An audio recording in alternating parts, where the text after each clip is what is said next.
Au départ, je ne voulais pas parler de ce film. Pour moi, c'était une énième suite qui n'arrivait pas à la cheville de son illustre aîné. Et puis bon, je n'avais pas forcément envie de me répéter non plus. Car l'évolution de la saga Predator à travers les décennies est comparable à celle d'une autre saga que j'ai traitée sur cette chaîne, la saga Terminator. Dans les deux cas, on passe de films d'action SF qui sous leurs airs de divertissement bourrin s'avèrent être intelligents, à des films d'action plus ou moins mal branlés, allant de l'anecdotique au carrément honteux, en passant par du sympathique hors sujet, pour enfin terminer en film d'action slash vitrine politique pour le studio producteur et distributeur. Mais comme tout le monde en chante les louanges, il était de mon devoir de rééquilibrer la balance et de, premièrement, montrer pourquoi Prey, que j'ai vu 3 fois pour être sûr de ne pas me planter sur mon interprétation, n'est pas une bonne suite. Deuxièmement, compléter le développement de la thématique du cinéma comme instrument politique déjà abordé avec la saga Terminator. Et enfin, troisièmement, essayer de comprendre le pourquoi du comment d'un tel accueil. Mais pour commencer, je vais d'abord devoir m'attarder sur Predator. Donc Predator, réalisé par John McTiernan en 1987, nous raconte l'histoire d'une escouade d'élite des années 80 qui, après avoir défoncé un camp de rebelles à elle toute seule, se retrouve confrontée à un être venu d'ailleurs. Une créature jamais clairement nommée dans le film, mais que nous appellerons Predator, qui passe dire bonjour dans les pays chauds de différentes planètes, dans le but d'y traquer les espèces les plus dangereuses et de s'en faire des trophées afin de montrer à tout le monde qui c'est le patron. Le Predator, provenant d'un monde technologiquement bien supérieur au nôtre, décime, à l'aide d'une vision thermique, un canon plasma, une paire de griffes acérées et surtout d'un système de camouflage le rendant quasi invisible, un à un les membres de la troupe d'élite qui parviennent tout de même à le blesser et, manquant de le tuer, le forcent à fuir et à abandonner, temporairement du moins, l'une de ses proies. Mais ce n'est qu'une bien maigre victoire car l'invisibilité du Predator en fait un ennemi particulièrement redoutable. Puisque, pouvant surgir de partout et à n'importe quel moment, il fait de la forêt une extension de son corps, la forêt devient alors l'ennemi. Un colosse menaçant face auquel notre commando, malgré toutes ses armes, sa force et ses compétences, se retrouve impuissant. C'est en fuyant que le personnage principal comprend, par chance, grâce à la boue dont il se recouvre involontairement l'intégralité du corps, que lui aussi peut être quasiment invisible à la perception thermique de son ennemi, dans la mesure où, bien sûr, il se colle à une surface de laquelle le Predator ne peut le distinguer. Techniquement, cette idée a ses limites, étant donné que les effets refroidissants de la boue devraient logiquement s'estomper en même temps que son assèchement, mais elle a le mérite d'avoir une réelle portée symbolique. En se recouvrant de boue, le personnage principal se reconnecte à la Terre. Il se reconnecte à ses racines, à ses origines, à sa nature profonde. Ainsi, il inverse la vapeur, devient le prédateur et devient, symboliquement toujours, l'incarnation de la nature elle-même qui se défend contre une créature qui, la détournant artificiellement pour son profit, en bouscule l'équilibre. En d'autres termes, on pourrait dire que le Predator chevauche la nature et que le héros est porté par elle. Malgré tout, le Predator gagne, mais ayant reconnu la valeur de son adversaire, lui fait l'honneur de lui accorder un bon vieil affrontement à main nue. Le combat final est littéralement l'affrontement de deux êtres préhistoriques, luttant pour déterminer quelle sera l'espèce digne de la planète. Là encore, le personnage principal se fait démonter la gueule, du début à la fin, et ce, malgré toute sa force. Mais, contrairement au Predator qui est presque aveugle et sourd sans son casque optimisé pour la chasse et uniquement la chasse, les sens du personnage principal sont prévus pour cet environnement, ce qui lui donne l'avantage d'y être parfaitement adapté. Et si on rajoute à ça une petite dose d'astuce et d'une petite autre de chance, eh bien on obtient une victoire du terrien sur l'extraterrestre. Le Predator est gravement blessé, mais comme c'est un putain de mauvais joueur, il s'autodétruit en espérant au passage emporter avec lui le personnage principal dans une scène mémorable, que vous connaissez si vous avez vu le film et que je vous invite à regarder si vous ne l'avez pas vu. Par chance, le perso principal s'en sort, mais, à en juger par son regard vide, finit malgré tout totalement détruit par cette expérience, durant laquelle il a tout de même perdu tous ses frères d'armes et failli y rester 2 ou 3 fois. Et c'est la fin de Predator. Avant de passer aux suites, il y a un élément sur lequel il est très important d'appuyer. Au-delà de toutes les qualités qui composent le film, la qualité fondamentale de Predator est que son antagoniste, bien que vulnérable, n'en demeure pas moins redoutable. De par sa quasi-invisibilité, le rendant indissociable du décor, les armes sont quasi inefficaces contre lui, et de par sa force, on ne peut pas le battre au corps à corps. Et ce, même si l'on est le guerrier le plus badass, ou la guerrière la plus badass de la planète. La puissance de ceux qui l'affrontent n'est là que pour démontrer sa supériorité. Le Predator doit surpasser le personnage principal, c'est une règle. Sinon, le film n'a tout simplement plus d'enjeu, donc plus d'intérêt. Il faudrait quand même pas oublier que lui et son espèce sont probablement au sommet de la chaîne alimentaire. de l'univers. On est dans un film d'action certes, mais pas un film d'action purement axé sur le fun dans lequel le personnage principal surpasse tout le monde, y compris l'antagoniste principal. En d'autres termes, on n'est pas dans John Wick. Donc l'argument du « c'est un film d'action, faut pas se prendre la tête » n'est pas valable. Car même si on peut effectivement mettre les règles que l'on veut dans n'importe quel film, on ne peut pas s'il s'agit d'une suite. Une suite doit respecter les règles qui définissent l'univers mis en place dans l'œuvre originale. Mais bref, voilà pour ce qui est de Predator, qui, étant le premier opus mais surtout un très bon film, sera notre maître étalon pour déterminer de la qualité des épisodes suivants, à savoir s'ils sont cohérents avec les intentions de l'œuvre de base et ou s'ils représentent un quelconque apport à cette œuvre de base. Donc, Predator 2, sorti en 1990 et réalisé par Stephen Hopkins, est un film dont le principal attrait est de passer de la jungle à la jungle urbaine, mais aussi d'approfondir l'univers en faisant notamment le lien en la présence de ce crâne allongé parmi les trophées du Predator avec la saga Alien. Mais il a aussi comme défaut de faire du Predator une sorte de Terminator qui ne meurt pas lorsqu'il se bouffe 5 balles de fusil à pompe d'affilée à bout portant. Sinon, j'avoue que j'ai du mal à comprendre pourquoi le Predator s'évertue à ne pas tuer le personnage principal alors qu'il a 1000 occasions de le faire. Et là on pourrait me répondre « Ah oui, mais c'est parce qu'il garde le meilleur pour la fin ». Et moi j'aurais envie de répondre « Mais la fin de quoi? Du film ?» Et pour finir, et là je précise que c'est tout à fait personnel, mais la multiplication de gadgets qui font du Predator une sorte d'inspecteur gadget reptilien, est-ce que c'est bien utile? Bref, Predator 2, quoique sympathique, reste un film anecdotique. Une vingtaine d'années plus tard, qui n'ont manifestement pas été utilisés pour la confection du scénario, débarque Predators, notez le S à la fin pour faire un clin d'œil à Aliens, réalisé par Nimrod Antal. Je vais aller assez vite sur sur cet opus. On va commencer par les plus du film. Le film dispose de quelques sympathiques fulgurances de mise en scène, notamment celle-là, ou celle-ci.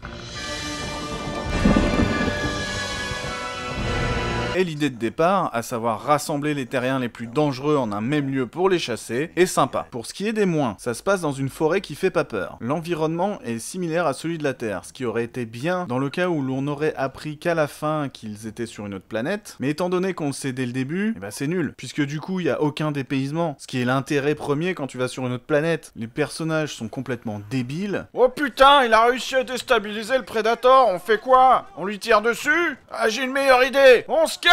Et en plus il tire des balles à blanc. Mesdames et messieurs, la tireuse d'élite du film. Les Predators n'en branlent pas une, ce sont des putains de poseurs. Vas-y, tape la pause. Allez, allez, regarde comment je suis trop stylé. Un retournement de situation finale complètement naze, à savoir le coup classique du traître qui se révèle à la fin, sauf qu'en plus d'être un retournement complètement usé et totalement à chier, ici, vu le contexte, ça n'a aucun putain de sens. Watching you, earning your trust. Oh, pitié, quoi. Et enfin, Adrien Brody en héros badass. Alors, je suis désolé, hein, mais... non. Non, ça marche pas. Passons donc à The Predator, sorti en 2018, réalisé par Shane Black, qui repose sur un scénario un peu étrange que l'on peut qualifier de hors-sujet. Comme si on avait pris le scénario d'un autre film et qu'on l'avait adapté à Predator. Je vous la fais courte. Un gentil Predator débarque sur Terre pour nous prévenir que des méchants Predators veulent accélérer l'effet de serre pour nous envahir, tout en récoltant les ADN des espèces les plus dangereuses de l'univers, dont nous, afin de fabriquer une race de super Predators qui dominerait l'univers. Alors en soi ce n'est pas idiot, et ça rejoint thématiquement plus ou moins Predator 1, mais sans être le pire film de tous les temps, même si je comprends qu'il soit considéré comme tel, ce n'est pas un Predator quoi, c'est un hors-sujet en fait. Allez, t'as vu, je suis près d'Iron Man frère. Passons donc à Prey, sorti en 2022 et réalisé par Dan Trachtenberg, ou Trachtenberg, je sais pas. Mais avant tout, une petite précision, premièrement, non, ce n'est pas un problème que l'héroïne soit aussi badass, voire plus badass que le héros du premier film. Ce n'est pas grave que l'héroïne soit surcraquée, puisque dans l'univers de Predator, les personnages humains peuvent l'être. Par contre, c'est un problème si elle est craquée au point de transgresser les règles de l'univers de l'œuvre Predator, c'est-à-dire qu'elle le soit au mépris de l'univers. Et par contre, numéro 2, une héroïne badass qui saute partout et surpasse tout le monde au combat, très bien, mais dans ce cas, est-ce que, à l'instar de par exemple Linda Hamilton ou Noomi Rapace avant elle, il ne serait pas judicieux qu'elle suive un entraînement sportif afin que sa musculature crédibilise à l'écran l'écran les capacités physiques qu'elle est censée avoir. Parce que là, on peut honnêtement pas dire que c'est le cas. Mais bon, malgré ça, elle est tout de même plus crédible dans son rôle qu'Adrien Brody ne l'était dans le sien. Alors qu'il s'était entraîné pour le coup. Mais le problème avec lui, c'est qu'il en faisait des caisses pour compenser sa tête de gentil. Mais bref, revenons-en au deuxièmement qui sera beaucoup plus court. Deuxièmement donc, oui, je suis d'accord avec le propos du film, mais je ne suis pas d'accord avec la façon dont il est délivré. Ceci étant dit, à vos marques, Prey...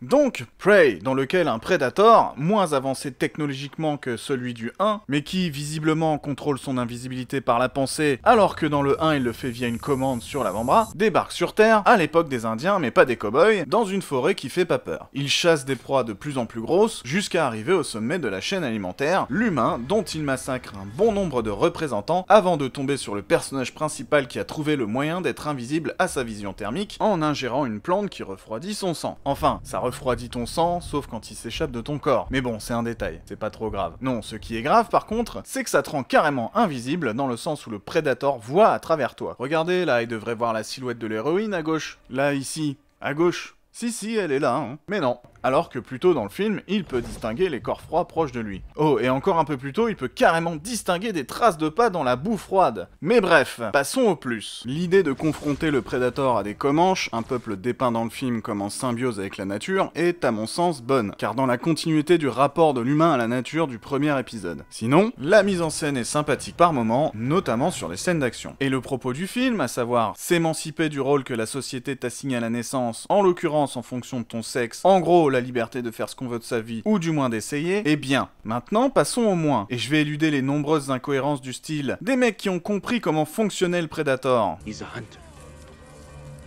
Looking for the strongest beast. Essaye de l'appâter avec des proies attachées qui ne représentent aucun danger, et qui, lorsque la créature les attaque, ne comprennent pas ce qu'il se passe. Oh non, qu'est-ce qui se passe? J'arrive.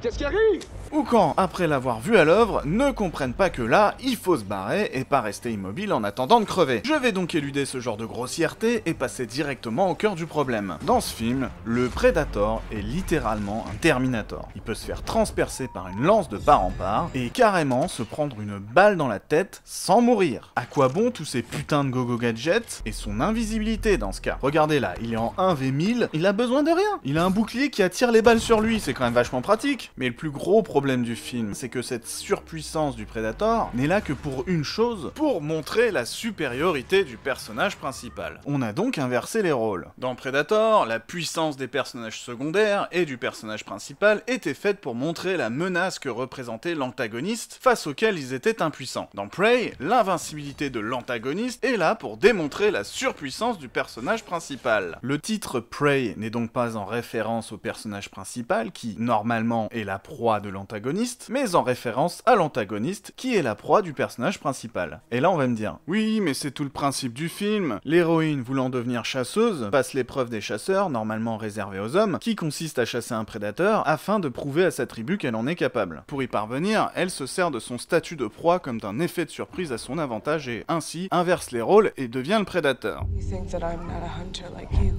and I'm not a threat. That is what makes me dangerous. Et je répondrai, premièrement, tiens, c'est marrant, ça me rappelle un autre film. You'd made the biggest mistake of your life. Underestimating who I am. Et deuxièmement, en quoi l'accomplissement personnel que symbolise cette épreuve pour le personnage principal justifierait-il de faire évoluer le statut de menace ultime du Predator vers le statut de proie? Et là on va me rajouter, bah oui mais dans le 1 aussi le personnage principal devient le Predator. Oui, mais il le devient le temps d'une séquence au terme de laquelle, perdant son camouflage de boue en tombant dans l'eau, il redevient la proie pour le combat final. Il ne bolosse pas le Predator, qui reste donc la menace ultime, un véritable enjeu, ce qui fait qu'on a peur pour le perso principal, parce qu'encore une fois, on n'est pas dans John Wick. Et là, on va me rappeler, oui, mais c'est grâce à la plante qui lui donne un super avantage. Et là, je ne peux qu'abdiquer. Je ne peux que reconnaître le brillant travail des scénaristes qui se sont dit, inventons une plante qui permette au perso principal de refroidir son corps, sans que ça ne provoque la moindre contrainte qui pourrait donner un peu plus d'enjeu au scénario, comme le risque d'hypothermie par exemple, parce que ça n'aurait strictement aucun intérêt, voyons. Ce qu'il faut avant tout, c'est que le perso principal prouve à tout le monde qu'il est supérieur au Predator. Si le film de base s'appelle Predator, ce n'est pas pour rien. rien. C'est parce que tout le concept repose sur la menace qu'il représente. N'écrivez pas un scénario qui, de base, entre en contradiction avec cette règle. Bon sang, même les pires épisodes de la saga ont compris qu'il ne fallait surtout pas désacraliser le Predator, même si 2 d'entre eux ont bien failli. Et ne me sortez pas qu'il est une menace d'emprès. Non, ce n'est qu'un débile invulnérable qui ne tue que des débiles vulnérables avant de se faire bolosser par le personnage principal pour enfin se tuer tout seul. Franchement, est-ce que ça n'aurait pas été 100 fois plus satisfaisant que, malgré sa puissance, elle en chie pour le vaincre, qu'on ait peur pour elle, et qu'on puisse ainsi être content qu'elle gagne, plutôt qu'on se dise d'avance, bon bah c'est plié, elle va le retourner. Si vous voulez faire un film avec une héroïne badass qui défonce tout le monde, y compris l'antagoniste, ok, pas de problème, mais pas dans Predator, bordel. L'antagoniste doit rester l'ennemi ultime, il doit rester une épreuve quasi insurmontable, pas se faire bolosser pendant tout le combat final, sinon y a pas d'enjeu, et ça n'a aucun intérêt. Vous voulez faire de Predator un film sur l'émancipation d'une femme dans un monde où hommes et femmes ont chacun des rôles prédéfinis dans la société? Pourquoi pas? Je suis pour la liberté de chacun à être qui il a envie d'être et de faire ce qu'il veut de sa vie, ou du moins d'essayer. Mais ne faites pas du Predator un terminal bouffon qui, en plus, se suicide de la façon la plus conne et prévisible possible. Et le pire, c'est que je pense que cette scène était à la base censée être une sorte d'hommage au premier film. Lorsque le héros crie pour pousser le Predator à tomber dans son piège, Come on. Do it. Do it. et que finalement, No, kill me. il contourne le piège. Et que fait le Predator d'emprès? Come on. Do it. Eh bah, il fait ce que l'héroïne dit. Come on, do it. En prenant bien son temps pour viser, surtout. Ah bah, elle est à 3 mètres quand même. Bon, j'accélère. Hein.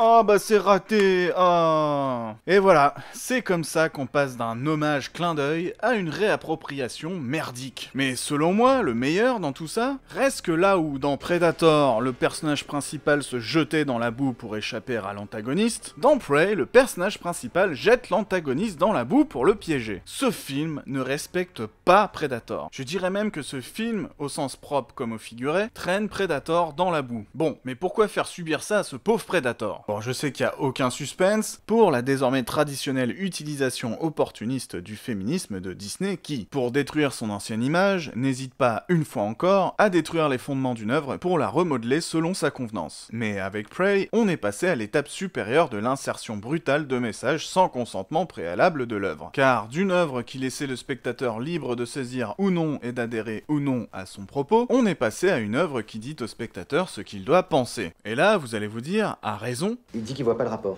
ne vous inquiétez pas, vous allez comprendre, mais pour ça, il faut d'abord que nous nous penchions sur un aspect du récit que nous n'avons pas encore évoqué, les relations entre les personnages. Et par là, entendez, la relation entre le personnage principal et les autres. Dans Prey, tous les personnages autres que le personnage principal sont définis uniquement en fonction de leur relation avec ce dernier. Et par là, j'entends plus précisément le niveau de désaccord qui les oppose au personnage principal. Niveau qui dispose de plusieurs paliers, chaque palier correspondant à un jugement de valeur, chaque jugement de valeur correspondant à une sentence. Premier palier, tu es faillible. You didn't put orange totsia. Mais étant néanmoins sage, le reconnaît. Et reconnaît l'infaillibilité du personnage principal. Who taught you about orange totsia? Tu es acquitté. You? Deuxième palier, tu es orgueilleux, donc tu réagis mal au mépris dont le personnage principal fait preuve envers ton orgueil. We crawled through the mud, my bowstring got ruined and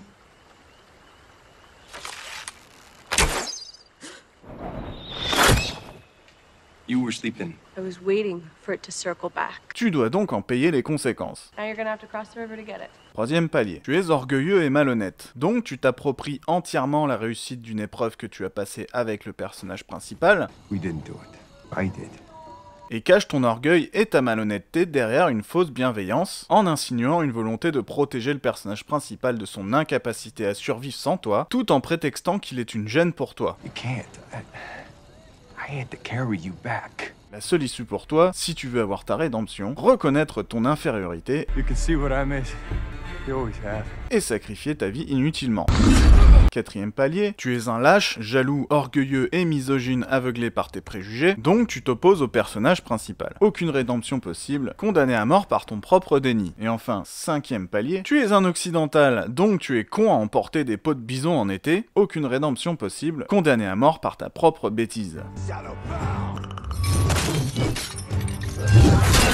Le film se place en juge, juré, bourreau de ses personnages secondaires dès lors qu'ils ne vont pas dans le sens du personnage principal. Le film prend donc parti pour le personnage principal et son point de vue qui est toujours présenté comme vrai. Le point de vue du film est donc indissociable de celui du personnage principal. Le personnage principal est donc l'incarnation du point de vue du film. Le point de vue du film est donc présenté comme vrai. Et tous ceux qui refusent d'aller dans son sens sont au mieux malhonnêtes, au pire stupides, dans tous les cas aveuglés par leur certitude qui, les poussant à refuser de voir la vérité en face, les condamne à causer leur propre perte. Et en soi, dire que l'aveuglement idéologique amène fatalement à son autodestruction est un bon raisonnement. Mais le problème ici, c'est qu'il n'est appliqué qu'aux personnages secondaires. Ce qui en fait une morale arbitraire t'imposant de suivre aveuglément la vérité telle que le film te la présente à travers son personnage principal, ce qui est assez paradoxal, vous en conviendrez.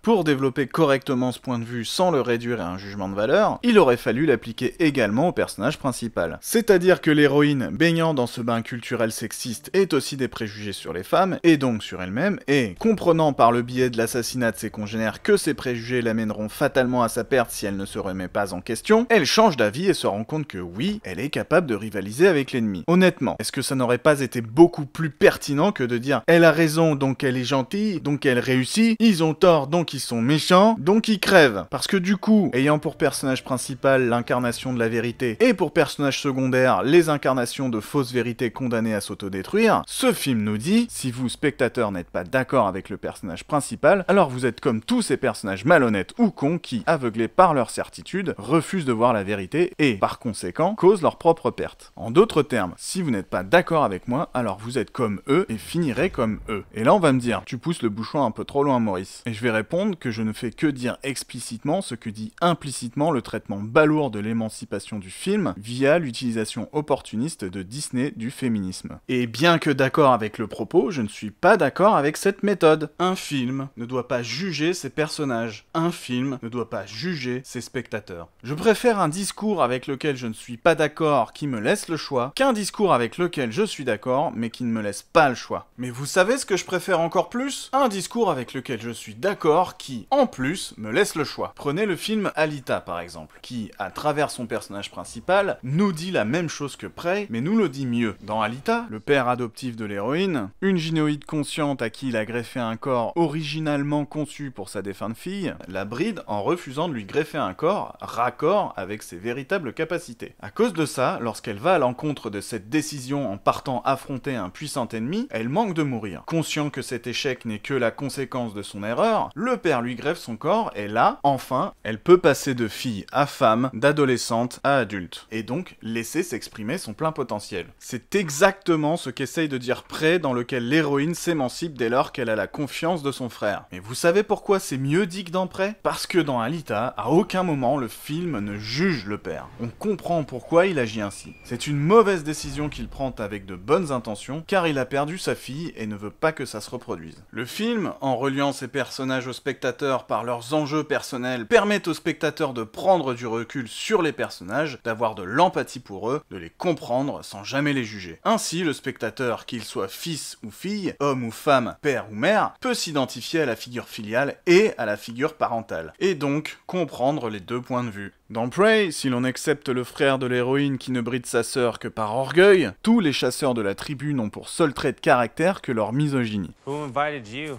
We won't be gone long enough to need a cook.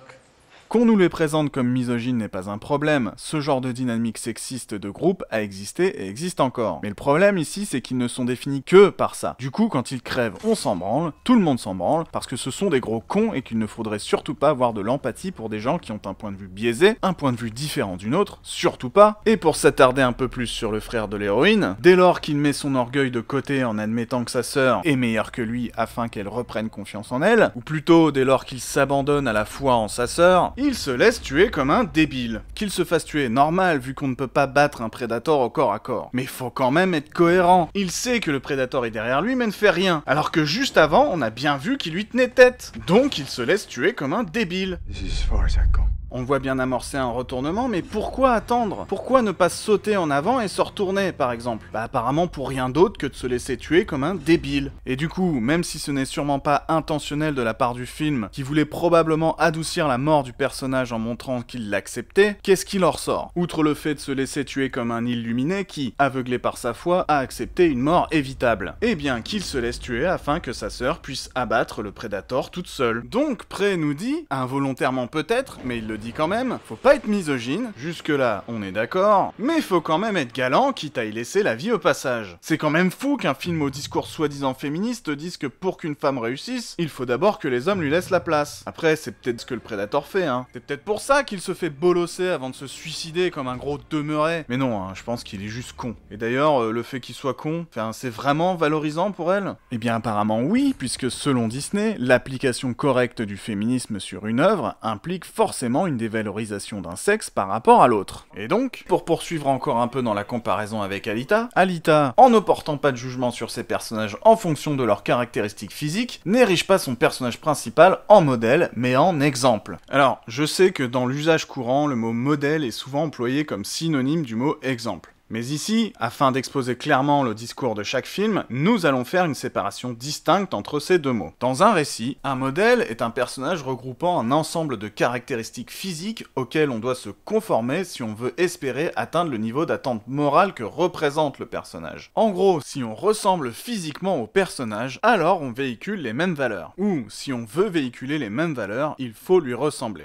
A l'inverse, un exemple est un personnage qui véhicule un ensemble de valeurs. Les capacités du personnage étant utilisées pour, en l'occurrence avec Alita, embellir les valeurs considérées positives qu'il véhicule, il suffit de partager les mêmes valeurs pour être comme lui. Ce qui signifie que l'on n'est pas obligé de ressembler physiquement au personnage pour, si on souhaite, suivre son exemple. Ce qui est le cas d'Alita, mais qui n'est pas le cas de Prey, dans lequel le personnage principal est un modèle auquel on se doit de ressembler physiquement si l'on veut pouvoir prétendre aux valeurs qu'il incarne. Et oui, je sais bien que ce n'est pas l'intention de base du film qui tente juste de nous parler d'émancipation, mais faut quand même admettre que le message est maladroitement délivré. Est-ce que ça n'aurait pas été plus pertinent de mettre, je sais pas moi, au hasard, des enfants des deux sexes par exemple? Quoi, c'est interdit de prendre exemple sur une personne du sexe opposé au sien? Bah putain, pour un film qui critique les places attitrées en fonction du sexe au sein d'une société, c'est quand même dommage d'attitrer des places en fonction du sexe, non? Un personnage inspirant, quel que soit le type d'inspiration qu'il est censé transmettre, se doit d'être inspirant pour n'importe qui. Peu importe son sexe, son âge, sa couleur de peau, son orientation sexuelle, etc.,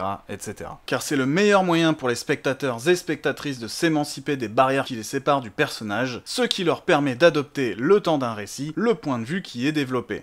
Je n'ai pas besoin d'être une lesbienne pour comprendre les motivations d'Ellie dans Last of Us 2 et m'identifier à elle. Et quand j'étais môme, je m'identifiais aussi bien, pour ne citer que, à Simba, qu'à Luke Skywalker, qu'à Bruce Lee, qu'à Blade ou qu'à Ellen Ripley. D'ailleurs, vous saviez que dans la première version du scénario d'Alien, le personnage de Ripley était un homme, et qu'on a ensuite décidé de switcher de sexe sans rien changer d'autre au personnage? C'est pour ça que le personnage ne tombe pas dans le cliché récurrent de la femme fragile d'antan sauvée par l'homme invincible. Mais aujourd'hui, ce serait pas mal de ne pas tomber non plus dans les clichés de la femme invincible, ralenti par l'homme débile. Ou alors, on le fait intelligemment, avec humour, comme les Simpsons l'ont toujours fait, par exemple. Parce que là, à part prêcher les convertis, ça n'avance à rien. Enfin si, à améliorer l'image du studio qui produit. Et puis bon, c'est bien beau de nous faire un parallèle entre le bourrin de Prey avec le héros de Predator, quand, dans ce dernier, le cliché de l'homme invincible qu'il représentait y était déjà mis à mal. Mais bon, je suis d'accord qu'on manque d'Ellie, de Blade, de Bruce Lee, de Ripley, d'Alita, etc., etc. Par contre, on commence à avoir un surplus de Rey Skywalker et ça commence à faire chier. Je n'ai pas de problème particulier avec les héros surpuissants. Ils peuvent être cool quand ils sont justifiés ou quand ils font partie intégrante de l'œuvre, mais pas dans des œuvres qui, à la base, n'en comptent pas et dont rien ne justifie l'apparition par la suite. Parce que ça déséquilibre tout et fout en l'air tous les enjeux. Mais bon, apparemment c'est pas grave, vu que j'en ai quand même entendu dire qu'ils aimeraient que Disney offre à Alien le même traitement qu'après. Vraiment, vous voulez vraiment d'une Ripley Skywalker qui, pour combattre les aliens, serait d'abord obligé d'attendre que des hommes débiles lui lâchent les bras. Ça y est, c'est acté. Désormais, les films d'action Disney avec une héroïne seront forcément des films militants pour le féminisme. Et je précise au cas où que c'est bien le côté militant qui me dérange. Dans le sens où le point de vue n'y est pas développé mais présenté comme une vérité. Et dans le cas de Prey, une vérité incarnée par le personnage principal que l'on se doit de suivre aveuglément sous peine d'être considéré comme étant dans l'erreur ou pire, un opposant, voire un ennemi, dans tous les cas condamné par l'aveuglement de ses certitudes. Et oui, je sais que ce genre de film film qui fait la promotion d'une idée a toujours existé, mais a aussi toujours été critiqué. Mais là, non. Alors sous prétexte qu'on est d'accord avec le propos, ça passe. On peut se permettre de verser dans le dogmatisme, parce que oui, c'est de ça qu'on parle ici. Eh ben non, encore une fois, c'est pas parce que le propos est bon que ça pardonne un mauvais traitement de ce propos. La fin ne justifie pas les moyens. Le paradigme dogmatique, lorsqu'il est utilisé dans le but de propager une idée, devient, par définition, de la propagande. Et la propagande est un procédé négatif, même s'il est mis au service d'un message positif. La propagande positive n'existe pas. Rajouter positif derrière une notion négative ne la rend pas positive. Jamais! Je sais pas pour vous, mais moi je préfère les films qui me présentent leur point de vue en développant normalement, que des films qui m'en font la promotion en me faisant comprendre que si je suis pas d'accord, je suis un gros débile arriéré. Mais ça, tout le monde peut le faire, hein, regardez. Et ben si vous êtes pas d'accord avec mon analyse, et ben vous êtes con. Ah, c'est cool, hein, c'est pertinent. Mais bon, c'est aussi ça la liberté d'expression. Être libre de faire du prosélytisme. Mais maintenant, moi, ce que j'aimerais, c'est que les distributeurs soient honnêtes et que, au même titre que l'on indique le genre du film que l'on va voir, il soit désormais précisé s'il s'agit d'un film militant. Comme ça, je saurai d'avance que je ne le regarderai pas, que je sois d'accord ou non avec le propos. Et pour finir, pourquoi donc un tel engouement? Eh ben, j'ai quand même vachement l'impression qu'on nous a tellement servi des films creux, sans saveur, sans originalité, sans ampleur ou sans rien, bref, qu'on est tellement habitué à ce cinéma fast-food sans intérêt qui règne dans les salles depuis quelques années, que maintenant, dès qu'un film doté d'une réalisation correcte et de quelques idées correctes sort, c'est automatiquement un chef-d'œuvre. Enfin quand même, à un moment du film, l'héroïne, qui a le pied pris dans un piège à loup, est dégoûtée que le prédateur ne la tue pas car elle comprend qu'à ce moment-là, elle ne représente pas un danger pour lui. I